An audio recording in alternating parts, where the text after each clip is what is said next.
ශ්‍රී Lanka Telecom සහ මොබිටෙල් සේවා එක්තැන්ව SLT Mobitel ලෙසින් අලුත් ගමනක SLT මොබිටෙල් එකම එක සබැඳියාව. සන්ලයිට් කියා නැචරල්ස් ඔබේ ඇඳුම් කියා කරයි.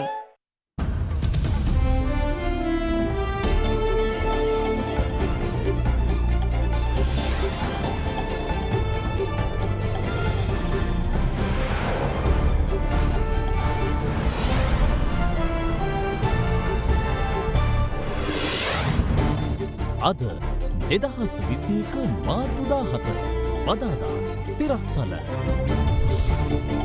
බැඳුම්කර වංචාව සම්බන්ධයෙන් රවි කරුණානායක සහ අර්ජුන ඇලෝසියස් ඇතුළු 8 දෙනෙක් රිමාන්ඩ්.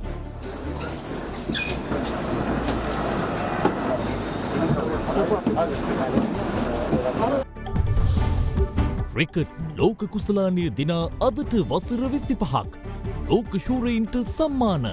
මේක මනුෂ්‍යත්වයේ කතාවක්. මහින්ද අයියා කියන ඒ චරිතයට තියෙන ගරුත්වයක් හැටියට තමයි මමත් අපේ කණ්ඩායමත් මේ ආරාධනාව පිළිගත්තේ. මුදල් විශුද්ධීකරණ චෝදනාවට අත්අඩංගුවට ගත් ජීවක නාලක දීපා සහ අසංක යන ස්වර්ණමහල් හිටපු අධ්‍යක්ෂවරු රිමාන්ඩ්. ප්‍රදේශ කිහිපයකින් කොවිඩ් පොකුරු හඳුනාගෙන ඔරවක ගම්මාන දෙකකට කොවිඩ් එන්නත. ඇල්කොහොල් අඩංගු හෑන්ඩ් සැනිටයිසර් භාවිත කරන්න. ලෙඩ රෝග ඇති කරන විෂ බීජවලට එරෙහිව සටන් කරන්න. හඳුන්වා දීමේ මිල රුපියල් 350යි. From Ada Derana, this is Ada Derana, Late Night Prime. Live from Studio 24 in Colombo.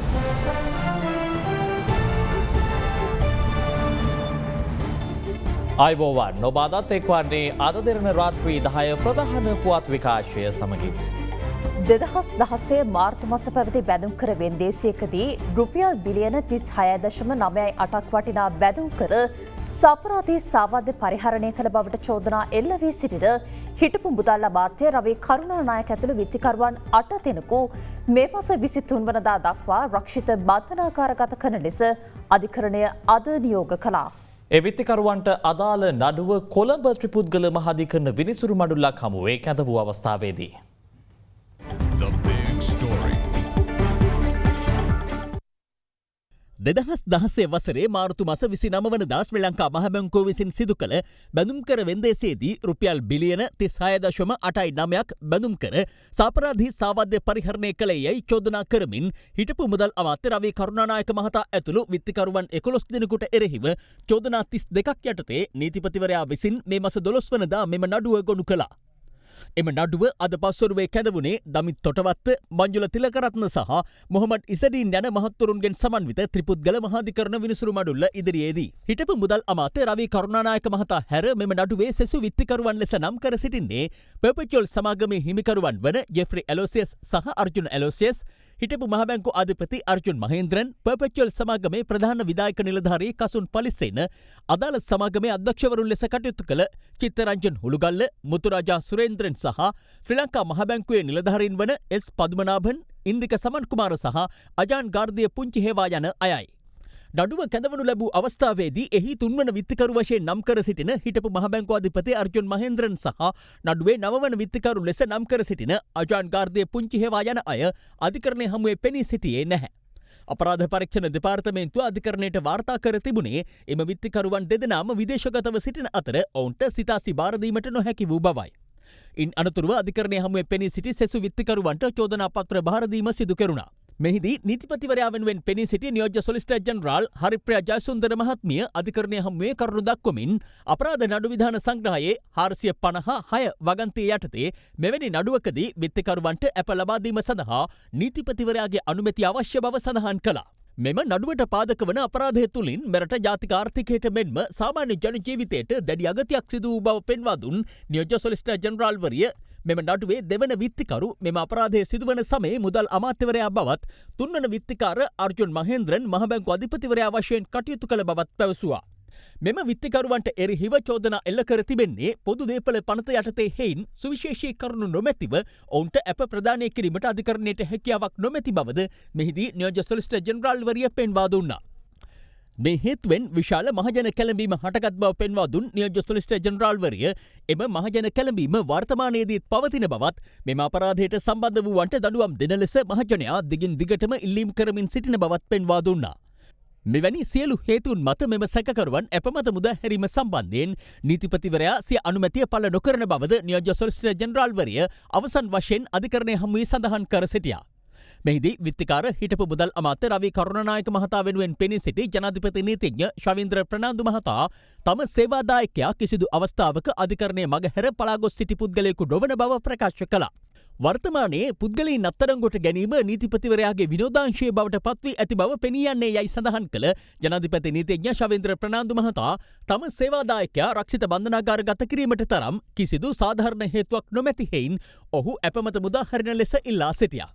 දීර්ඝ කරුණු අධ්‍යයනයකින් පසුව ත්‍රිපුද්ගල විනිසුරු මඩුල්ල විසින් නියෝග කළේ හිටපු මුදල් අමාත්‍ය රවී කරුණානායක පර්පචුවල් ට්‍රෙෂරි සමාගමේ හිමිකරුවන් වන ජෙෆ්රි ඇලෝෂියස් අර්ජුන් ඇලෝෂියස් එහි ප්‍රධාන විධායක නිලධාරී කසුන් පලිසේන ඇතුළු 8 දෙනෙක් මාර්තු 23 වනදා දක්වා රක්ෂිත බන්ධනාගාරගත කරන ලෙසයි. එම නියෝගයෙන් පසු රවී කරුණානායක මහතා ඇතුළු විත්තිකරුවන් 8 දෙනා වෙලිකඩ බන්ධනාගාරය වෙත රැගෙන ගියේ මෙලෙසින්.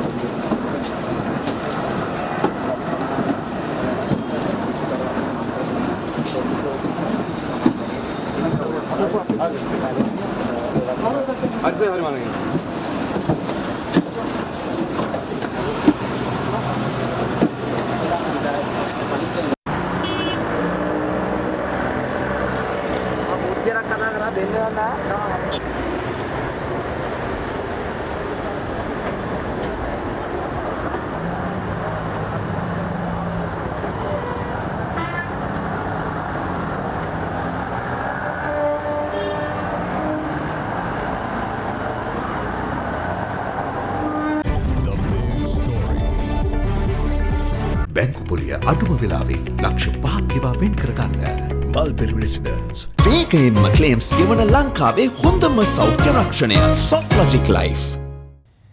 ETI සහ ස්වර්ණමහල් ආයතනවල සිදු වූ මූල්‍ය වංචා සම්බන්ධයෙන් අපරාධ පරීක්ෂණ දෙපාර්තමේන්තුව ඊයේ අත්අඩංගුවට ගත් ජීවක එදිරිසිංහ, නාලක එදිරිසිංහ, දීපා එදිරිසිංහ සහ අසංක එදිරිසිංහ යන සැකකරුවන් මාර්තු මස 30 වනදා දක්වා රක්ෂිත බන්ධනාගාරගත කෙරුණා. ඒ සැකකරුවන් අද කොටුව මහේස්ත්‍රාත් අධිකරණයට ඉදිරිපත් කිරීමෙන් අනතුරුවයි. ස්වර්ණමහල් ෆයිනෑන්ෂල් සර්විස් ආයතනයේ විසින් සිදු කළ ව්‍යවස්ථාපිත වරදක් සම්බන්ධයෙන් එහි හිටපු අධ්‍යක්ෂවරුන් වන ජීවක ඉදිරිසිංහ, නාලක ඉදිරිසිංහ, දීපා ඉදිරිසිංහ සහ අසංක ඉදිරිසිංහ යන සැකකරුවන් ඊයේ යලි අත්අඩංගුවට පත් වුණේ මුදල් විශුද්ධීකරණ පනත යටතේ.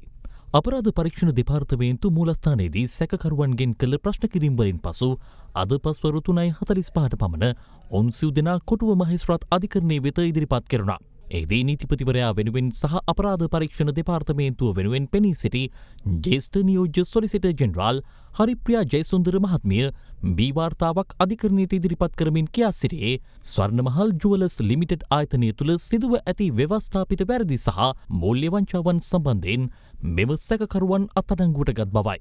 කරුණු දක්වමින් ඇය ETI ෆයිනෑන්ෂියල් සර්විස් ආයතනය සහ ස්වර්ණමහල් ජුවලර්ස් යන ආයතනවල සිදු වූ මූල්‍ය වංචාවන් සම්බන්ධයෙන් සොයා බැලීමට පත් කළ ජනාධිපති කොමිසම සිය අවසන් වාර්තාව තුළ මෙම සැකකරුවන්ට එරෙහිව මුදල් විශුද්ධීකරණ පනත යටතට ගැනෙන චෝදනා ගොනු කළ හැකි බවට නිර්දේශ ඉදිරිපත් කර ඇති බැවින් සහ මෙම සිදුවීම් සම්බන්ධයෙන් තවදුරටත් විමර්ශන ක්‍රියාත්මක වන බැවින් සැකකරුවන්ට මෙම අවස්ථාවේදී ඇප ලබා නොදෙන ලෙස ඉල්ලා සිටියා.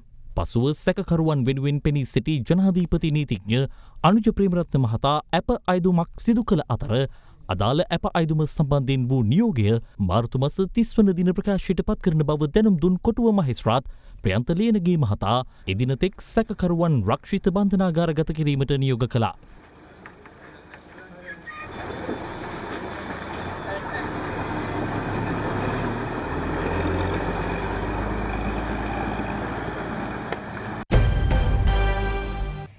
මේ අතර 96 ලෝකශූරයන් ඇගීම සහ පදක්කම් පිරිනැමීමේ ජාතික උත්සවය අද අග්‍රාමාත්‍ය මහින්ද රාජපක්ෂ මහතාගේ ප්‍රධානත්වයෙන් පැවැත්වුණා. එහිදී උත්සව සභාව ඇමතු හිටපු නායක අර්ජුන රණතුංග මහතා අග්‍රාමාත්‍යවරයාගෙන් ඉල්ලා සිටියේ ක්‍රීඩාවට සිදුවී ඇති විනාශය සොයා බැලීම සඳහා කොමිසමක් පත් කරන ලෙසයි. 1996 වසරේ ලෝක කුසලානයේ ජයග්‍රහණයට දායක වූ ක්‍රීඩකයින්ට පදක්කම් පිරිනැමීමේ උත්සවය අද පැවැත්වුණේ අරලියගහ මන්දිරයේදී. ලෝක කුසලානයේ දිනාගත් අවස්ථාවේ ජාත්‍යන්තර ක්‍රිකට් කවුන්සිලය ක්‍රිකට් ශූරයන්ට පිරිනැමූ පදක්කම් මේ දක්වා ශ්‍රී ලංකා ක්‍රිකට් ආයතනයේ සුරැකිව තබා තිබූ අතර ඒවා ක්‍රිකට් ශූරයන්ට ලබා දීම අග්‍රාමාත්‍යවරයා අතින් සිදු කෙරුණා. Arjuna Ranatunga captain cool chase කරන්න එහෙම නැත්නම් ලකුණු හඹා යන්න පුළුවන්. Aravinda D Silva Roshan Mahanama Hashan Tilakaratna, the master bowler who never misses his target. Shaminda Vaz. මෙහිදී ජයග්‍රහණයේ 25 වන සැමරුම වෙනුවෙන් විශේෂිත සමරු මුද්‍රයක්ද නිකුත් කළා. ඔබතුමා මේ ආරාධනය මට යොපු වෙලේ මම ඉතාමත් ආදරෙන් ඒ ආරාධනාව පිළිගත්තේ. ඔබතුමා එදවස්වල අපි ජාත්‍යන්තරයේ තරම් ප්‍රසිද්ධ නැති කාලෙක ක්‍රිකට් ක්‍රීඩාවේ අපි වෙනුවෙන් ඉදිරිපත් වෙච්ච කෙනෙක්. මෙහෙම කිව්වට තරහ වෙන්න එපා. මහින්ද අයියා කියන ඒ චරිතයට තියෙන ගරුත්වයක් හැටියට තමයි අපිත් මමත් අපේ කණ්ඩායමත් මේ ආරාධනාව පිළිගත්තේ. හැබැයි මම ඇතුළට එනකොට සමහර අයව දැක්කහම මට හැරිලා යන්නත් හිතුණා ගරු අගමැතිතුමනි. මම මේ පෞද්ගලික තරහකට නෙමෙයි මේක කියන්නේ. සමහර දේවල් අපිට කරන්න පුළුවන්, සමහර දේවල් කරන්න බෑ.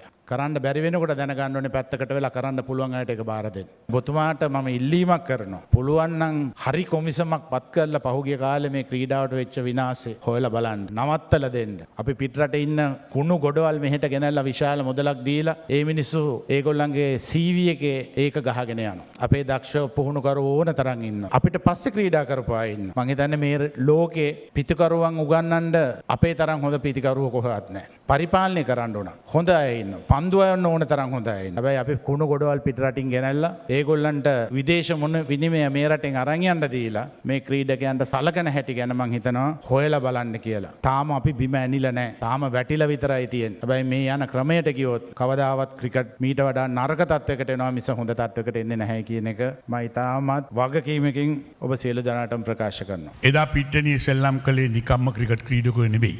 රට දිනවන්න ඕන කියන හැම හැඟීමෙන් යුතු තරුණ පිරිසක්.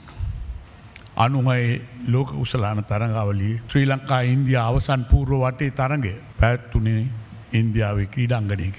තරඟයේ අවසන් භාගයේ කිට්ටු වෙනකොට ඉන්දියානු ක්‍රීඩාලෝලීන් කලබල වෙලා ක්‍රීඩා පිටියට දිගටම ගල් බොහෝතල් එවන්න පටන් ගත්තා.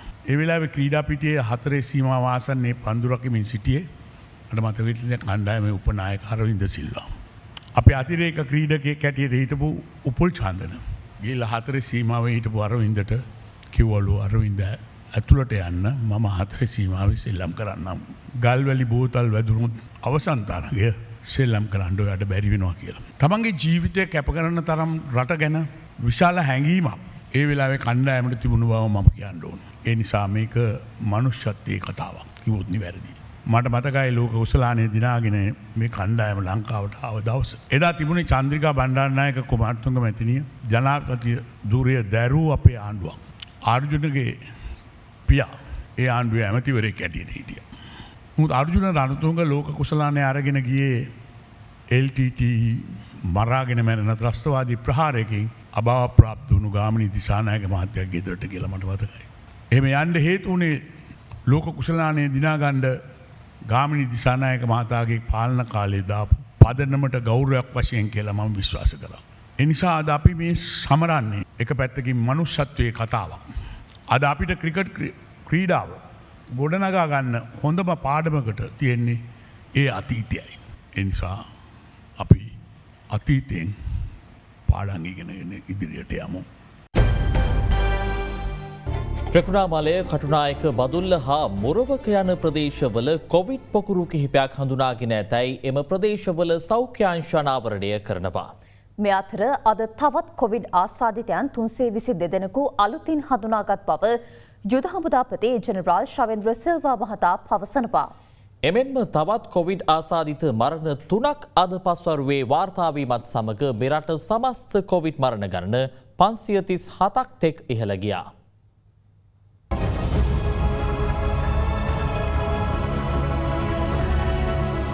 ත්‍රිකුණාමලේ නගරේ වෙළඳසැල් ආශ්‍රිතව පසුගිය සඳුදා සිදු කළ PCR පරීක්ෂණ 353කින් කොවිඩ් ආසාදිතයන් 60 දෙනෙකු හඳුනාගෙන ඇතැයි සෞඛ්‍ය අංශ පවසනවා. බදුල්ල බදුළුපිටිය ප්‍රදේශයේ සිදු කළ PCR පරීක්ෂණ 190ක් අතරින් කොවිඩ් ආසාදිතයන් 23 දෙනෙකු හඳුනාගෙන තිබෙනවා. සෞඛ්‍ය අංශ පවසන්නේ බදුල්ල පොලිස් ස්ථානයේ සේවාස්ථ පුහුණුවට පැමිණි නිලධාරීන් 8 දෙනෙකුටද වෛරසය ආසාදනය වී ඇති බවයි. කොවිඩ් ආසාදිත තවත් මරණ දෙකක් ඊයේ වාර්තා වීමත් සමග සමස්ත මරණ සංඛ්‍යාව 534ක් දක්වා ඉහළ ගියා. මේ අතර විදේශගත ශ්‍රී ලාංකිකයන් යලි දිවයිනට පැමිණීමේදී අනුගමනය කළ යුතු නිරෝධායන ක්‍රියාවලිය සංශෝධනය කිරීමට රජය අපේක්ෂා කරනවා. සෞඛ්‍ය අධ්‍යක්ෂ ජෙනරාල්වරයා විසින් මේ පිළිබඳව දැනුම් දෙයි. එන්නත් දෙකම ලබාගෙන ශ්‍රී ලංකාවට පැමිණෙන අයවලුන් දින 10ක නැත්නම් දින 14ක කාල සීමාවකින් පස්සේ එනවනම් බොහෝ දුරට ඔවුන්ට නිරෝධායනකින් තොරව PCR පරීක්ෂණයෙන් පසුව යන ක්‍රමවේදයක් පිළිබඳව උපදෙස් ලබා දීමට නියමිතව තිබෙනවා. ජෝස්ටුවඩ් හෙල්ත් පෞද්ගලික සමාගමට සහ එහි සභාපති දිලිත් ජයවීර මහතාට අපහාස වන අයුරින් පුවතක් පළ කිරීම වළක්වමින් සිරස නිවුස් ෆස්ට් ප්‍රවෘත්ති විකාශය හිමි MTV පෞද්ගලික සමාගමට එරෙහිව පනවා ඇති වාරණ නියෝගය එළඹෙන මැයි 7 වනදා තෙක් තවදුරටත් දීර්ඝ කිරීමට අධිකරණය අද නියෝග කළා.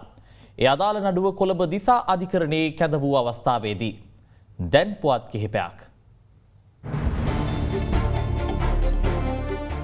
බණ්ඩාරගම රයිගම ප්‍රදේශයේදී ආබාධිත රණවිරුවෙකුගේ කෘතිම පාදය ගලවා පහර දුන් බවට චෝදනා එල්ල වී සිටින බණ්ඩාරගම ප්‍රාදේශීය සභාවේ මන්ත්‍රීවරයෙකුට එරෙහිව නීතිය ක්‍රියාත්මක කරන ලෙස ඉල්ලා ආබාධිත රණවිරුවන් පිරිසක් බණ්ඩාරගම නගරයේදී විරෝධතාවක නිරත වුණා.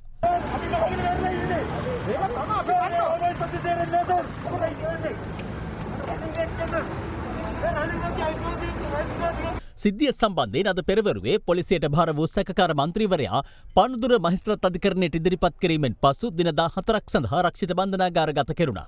ඇහලියගොඩ නගරයේ ස්වර්ණාභරණ අලෙවිසැලකට පැමිණි අයෙකු රන් භාණ්ඩ සොරා ගන්නා ආකාරය CCTV කැමරාවේ සටහන්ව තිබුණා.